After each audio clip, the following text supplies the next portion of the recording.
You know what your problem is, Mira? My father's drawl bled from a shaky phone video my uncle had meant for someone else. You think tossing cash around makes you matter, still a burden who can't keep a man. Laughter rolled over paper plates. I paused the frame. My father, Victor, lounged at the head of a table I hadn't been invited to. Beside him, my brother Nolan smirked. Aunt Lorna's bracelets flashed as she reached for the salad. Uncle Ray, who'd sent the clip with a "thought you'd want this" from Sunday, kept filming. I sat in my Portland studio, among thrifted furniture and off-brand groceries, and did the math I already knew by heart. $2,000 every month, 4 years. $96,000 to keep Victor's mortgage steady. I'm 32, a logistics coordinator. I've always been the reliable one, the daughter who shows up, asks for nothing. Ray's voice on the video. Mira's generous with that mortgage. Victor snorted. She owes me. 18 years under my roof. Cash cows finally useful. More laughter. Nolan added, she's desperate to prove she matters. Lorna, at least she's good for something. I pressed play again, as if repetition might change the script. It didn't. The worst part was how casual it was. Cruelty tossed like napkins across a table I paid for. A second text pinged. Sorry, don't make a scene. Let's forget it. Forget it.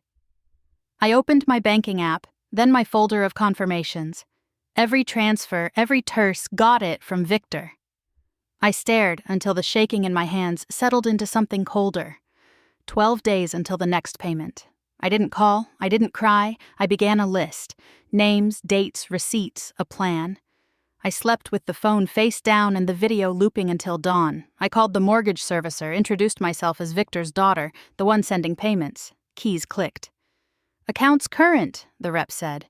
At this rate, the loan's gone in 6 months. 6 months. I thanked her, hung up, and felt something lock into place. No more. That night, I stitched a record tight enough to hold water, bank statements, receipts. Victor's terse got it. All ordered in a clean timeline. I drafted an email in cool, bloodless lines and attached Ray's video. Recipients, relatives, neighbors, church folk, anyone who'd heard Victor's stories. Subject, for transparency. Delivery, Monday at sunrise. Sunday, I answered when Victor finally called. Payments due tomorrow, he said. I'm done. Static filled the pause. You can make it yourself. You're selfish. I'm finished. I hung up. At 6 a.m., the emails flew. By coffee time, my phone was a live wire. Calls, texts, voicemails. Nolan, what's wrong with you? Lorna, private matters stay private. Ray, I'm sorry. Then messages I hadn't expected. A neighbor ashamed, a cousin furious on my behalf. I made eggs, let the phone buzz on the counter while I ate. I wanted them to sit with it. Tessa called from Eugene, voice tight with anger. Finally, she said. I'm with you. At 8:15, my boss, Mariah, called. Family trouble? I asked to work from home. Take the day, she said. Near noon, a crisp voice rang in. Mira, Elise, treasurer at St. Bridget's. For 3 years, Victor received hardship funds. Based on your documents, that claim was inaccurate. She didn't say fraud. She didn't have to. I opened a new folder. Legal. By afternoon, a lawyer called. This is Harold for Victor. Retract and apologize or we sue. I called my own counsel, Grace. Truth is a shield, she said after reading everything. If he files, we counter for harassment. The church can prove aid. He won't want discovery. Nolan appeared at my office, loud enough to rattle glass. Security walked him out while he hissed, he might kill himself. The words struck, but I set them down. That afternoon, I filed for a restraining order and added every message to the record. That night, my cousin Rowan called. I was 16 the summer I stayed at your house, she said. Victor came into the guest room and put his hand on my leg. I screamed. Lorna buried it. I listened, sick and steady, then connected her with Grace. The hollow inside me wasn't shock, it was confirmation.